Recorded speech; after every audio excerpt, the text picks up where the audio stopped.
Bonjour Caril Ferret, vous êtes auteur de Aka, Zoulou, Mapouche, Condor. Merci aussi Caril Ferret de venir aujourd'hui à La Galerne nous parler de votre nouveau roman, Plus jamais seul, paru dans la collection Série Noire chez Gallimard. Le récit de Plus jamais seul s'ouvre sur un naufrage.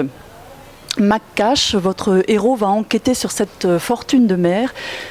Qui est ce héros que vos lecteurs ont déjà pu rencontrer ? Mac Cash, c'est assez breton comme problématique, puisque la personne qui disparaît en mer, c'est aussi un hommage à un de mes amis qui a disparu en mer en Bretagne. Et Mac Cash, c'est un peu l'avatar d'un ami que j'ai qui est borgne, donc avec un bandeau, qui est un peu pirate dans l'âme, et donc que je connais bien. Bon, évidemment, c'est du roman, donc tout ça est très romancé, mais voilà, c'est un personnage qui a un instinct de mort très développé. Et c'est pour ça que je lui ai mis une fille dans les pattes qui est l'instinct de vie en fait. Et donc c'est un personnage qui pour moi me permet d'avoir un style beaucoup plus libre et qui permet de parler aussi des problématiques plus franco-européennes. Ce livre naît-il d'une émotion, d'une colère ? Le sujet, l'épiphénomène, on va dire, c'est la disparition d'un ami en mer, et puis c'est une situation qui est un peu spéciale, parce que quand il n'y a pas de corps, on ne peut pas faire le deuil en anthropologie, donc on se demande toujours s'il n'est pas parti, s'il n'y a pas un mystère derrière tout ça. Mais pour moi, c'était surtout l'idée de parler de l'Europe, et donc de la Grèce, parce que ce que la Troïka a fait à la Grèce, si ça arrivait en France, je pense qu'on serait très en colère. Et je voulais aussi parler des problèmes d'immigrants, enfin de l'Europe et des migrations, et en tout cas des gens qui sont réfugiés de guerre. Qu'est-ce qu'on fait de tous ces gens ? Donc pour moi c'est mon livre européen, donc qui me change un peu aussi de mes bouquins qui sont plus à l'étranger, on va dire. Mmh. Le livre traite-t-il aussi de la possibilité de changer le monde, ou même de l'impuissance à le changer ? Malheureusement, c'est plus de l'impuissance à changer, puisque s'il y avait une politique, en l'occurrence européenne, autour des réfugiés, ça se saurait. Là, on préfère plutôt, l'Europe préfère dealer avec Erdogan, qui est quand même pas un modèle de président turc, qui est pas un modèle de démocratie, en fait. Donc voilà, on deal un peu, on donne quelques milliards pour qu'il gère ces gens qu'on met dans des camps. Alors dès qu'on parle de camp, ça me rappelle un peu quand même des problématiques de Seconde Guerre mondiale qui me dérangent un petit peu. Et si on repense, si on met les juifs à la place de réfugiés, tout de suite on arrive dans des trous noirs de l'histoire. Et malheureusement l'histoire elle se répète souvent. Et donc ces problématiques-là me tiennent vraiment à cœur, comme n'importe quelle personne qui s'intéresse aux autres. Mmh. Vous posez donc très directement la question de la démocratie face au sort qu'on réserve aux migrants, et en contrepartie vous parlez aussi de la dignité humaine. Oui, parce qu'en fait ces gens-là, pour parler des gens qui migrent, en tout cas surtout des réfugiés, c'est des gens comme nous en fait. Et comme on a tendance à mettre des chiffres sur ces gens-là, tiens 6 000 morts, 6 000 personnes qui sont noyées dans la Méditerranée, ça reste des chiffres quoi. Donc pour déshumaniser des gens, il n'y a pas mieux que les chiffres. D'ailleurs, c'est pour ça que les nazis mettaient des numéros sur des gens et malheureusement, dans mon livre, puisqu'il n'y a pas de réponse individuelle, collective, du coup il y a une réponse individuelle. Ça se passe pas très bien dans mon livre, parce que c'est un roman noir aussi, mais ça se passe pas très bien dans le monde non plus. Donc malheureusement, je pense que la réponse elle n'est pas individuelle, même si sauver 3 personnes ou 10 personnes c'est mieux que 0. Je pense que la réponse elle devrait être collective, mais c'est pas vraiment la réponse qu'on donne en ce moment. Alors pourquoi la forme du roman noir pour traiter ce sujet ? Parce que je trouve que le monde est un peu sombre quand même quoi.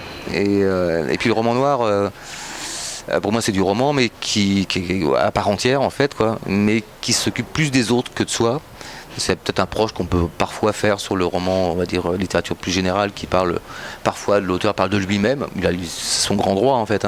Moi ça m'intéresse pas de parler de moi, à moi. Par contre mon tempérament je le mets dans mes héros en tout cas quoi. Et voilà, il y a une résistance et lutte, ça paraît un peu prétentieux quoi. Mais pour moi le roman noir il embrasse toutes les problématiques du monde, qu'elles soient politiques, sociales, mais aussi à travers des personnages, parce que le but c'est pas de donner des leçons aux gens, mais c'est que les gens aient envie de lire une histoire et se retrouvent embarqués avec des personnages qui les emmènent un peu plus loin et voir qui parfois peuvent les faire réfléchir, voire changer d'avis ou donner des nuances auxquelles ils n'avaient pas pensé pour essayer d'être un peu plus humains. dans le bon sens du terme, ce qui n'est pas toujours le cas. Alors c'est un roman noir, mais je peux dire aussi qu'il y a un peu de légèreté, de temps d'humour en tout cas. Le personnage de Makache, il est tellement sombre que moi il me fait rire en fait, quoi, parce qu'il flirte toujours avec la caricature, et aussi avec le genre du polar, en tout cas du roman noir.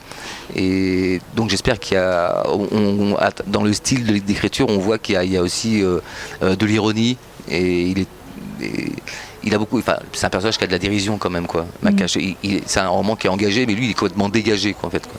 Donc il y a beaucoup d'opposition dans ce livre, quoi. Et j'espère que il se lit avec appétit. Un roman engagé, mais est-ce que vous êtes allé justement vous avez fait des recherches pour ce livre, est-ce que vous êtes allé rencontrer des migrants? En fait, je suis allé j'ai lu un tas de choses, mais qu'on peut voir, des documentaires, tout ça.